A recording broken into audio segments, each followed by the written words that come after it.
Business owners are feeling pessimistic about their current situation, according to a recent poll. The survey from the Canadian Federation of Independent Business shows fewer than 1 in 5 business owners would advise someone else to start a business right now.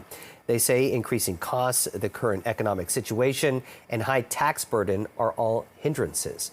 And for more on this, we are joined by the president of the Canadian Federation of Independent Business, Dan Kelly.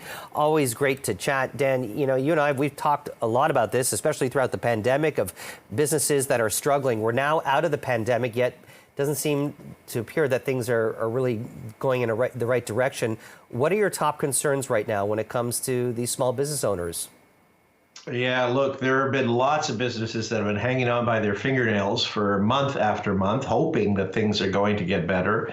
But the current economic climate is not helping. And when we look ahead, every time there's a little bit of light at the end of the tunnel, there seems to be another issue that derails things. So just over the last little while, we've had so many transportation threats of strikes and lockouts. That certainly hasn't helped.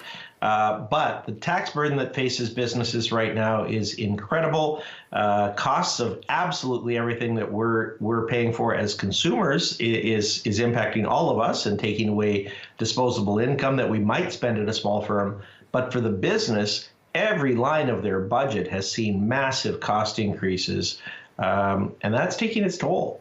I'm curious, when we're talking about taxes, I can't help but think about a 66% capital gains tax, whether it's, you're someone who's staying in business or maybe you're on the verge of just selling your business. You're now going to take away a lot less than you originally had if it was 6 months ago. What has that done to the landscape for the economy, for a lot of these business owners? And what does it mean when it comes to attracting new business to this country? Is it hindering? Yeah, that's the worry. I mean, the reason why only 1 in 5 business owners think that starting a business is a good idea right now is because we've changed the math on what the potential rewards are. There are so many risks that you take to start a business, so many costs that you have to endure. That at the end, you hope that you're going to be able to fund a decent retirement for yourself or your family.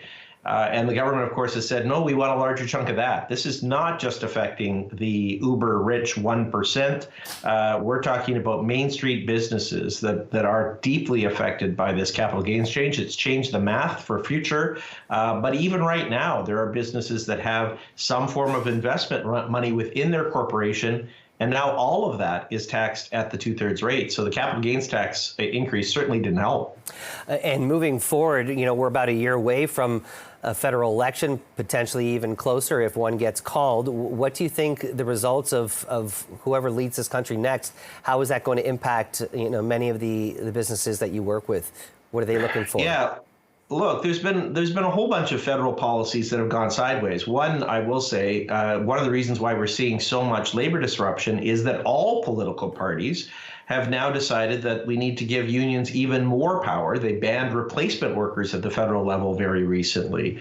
On the tax front, of course, there is now open discussion about the future of the carbon tax. So that is good news. It seems like the NDP is backing off of its support. The Tories obviously have been clear on that front. Small business owners, if you can believe it, are still waiting on their share of the carbon tax rebate 5 years later. There's $2.5 billion sitting in Ottawa that was supposed to have been returned to small businesses across the country, over $1 billion in Ontario, and that money still is in the federal bank account, not rolling back. So some decision on that in the next number of months would be certainly a boost to many small firms that are struggling right now. Dan Kelly with the CFIB, we appreciate your time as always. Thanks for joining us.